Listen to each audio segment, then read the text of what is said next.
I'm Teisha Bader with Shalom TV's News Update. The names of the 3 Israelis killed early Thursday morning in Kiryat Malachi were released. They are 49-year-old Aaron Smadja, 24-year-old Itzik Amsalem, and 27-year-old Mira Sharf, who was reportedly pregnant. As you may have seen on IBA News, the 3 were killed when a rocket fired from Gaza hit a 4-story building in the town. Several others were injured in the blast, including an 8-month-old baby whose injuries are reported to be critical. Rocket fire from Gaza has been non-stop, with over 250 rockets hitting southern Israel in the last 24 hours. Warning sirens sounded in the Tel Aviv area for the first time since the 1991 Gulf War. Sirens there went off at around 6:30 in the evening on Thursday, Israel time. While reports claim that 2 explosions were heard in the area after the siren, the IDF has said that there were no explosions on the ground. Ynet reports that Israel's Prime Minister Benjamin Netanyahu was at the IDF headquarters in Tel Aviv at the time of the sirens and took cover in the bomb shelter there. Meanwhile, many Jewish organizations here in the U.S. have come out to show their support for Israel and its right to defend itself, and also condemn the unrelenting attacks from Gaza. The Conference of Presidents of Major American Jewish Organizations leaders Chairman Richard Stone and Executive Vice Chairman Malcolm Hoenlein said the international community must speak up forcefully and stand by Israel's right to defend itself and protect its citizens. Israel is on the front lines of the war on terrorism, but it is a threat faced by the entire world.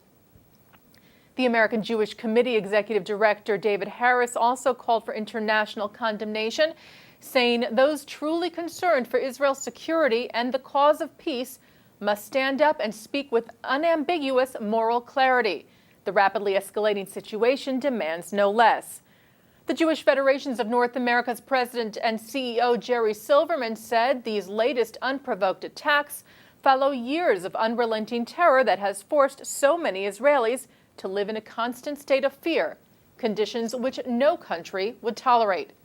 Rabbi Rick Jacobs, president of the Union for Reform Judaism, expressed hope that the Israeli military operation would be completed quickly, saying, "We are as ever greatly saddened by the loss of innocent lives, Israeli or Palestinian, and hope that the military operation can be completed with speed and in a way that minimizes the loss of life.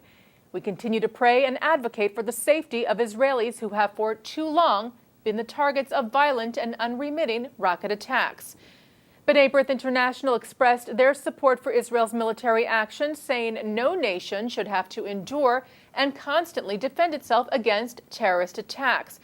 Because it is a government's primary responsibility to protect its citizens, disrupting terrorist activities is a responsible and called for measure.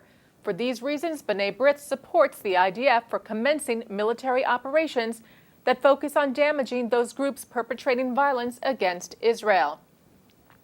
Anti-Defamation League National Director Abe Foxman said Israel has shown tremendous restraint in the face of the unceasing rocket and mortar fire launched from Gaza. This operation is directly targeting the leadership responsible for these attacks, as well as the warehouses and facilities housing their weapons. No country in the world, he said, would stand by and tolerate such attacks on more than 1 million civilians. The JTA reports that the Student Senate of the University of California at Irvine unanimously passed a non-binding resolution on Tuesday calling on the school to divest from companies doing business with Israel. The resolution refers to what it calls, quote, Israel's system of apartheid, and urges the school to divest from companies that, quote, have promoted and been complicit in ongoing human rights violations systematically committed by the Israeli government. The companies include Caterpillar, Cement Roadstones Holding, Cemex, General Electric, Hewlett-Packard, Raytheon, SodaStream, and L3 Communications. The resolution now has to pass the student government's executive board before it advances for consideration by the Irvine administration. And the Associated Press reports that German Finance Minister Wolfgang Schäuble signed off on Thursday to increase assistance to Holocaust survivors in a revision to the Luxembourg Agreement, the original German compensation accord that was signed 60 years ago. The revision would increase pensions for those survivors living in Eastern Europe and broaden the qualifications for who is eligible for payments.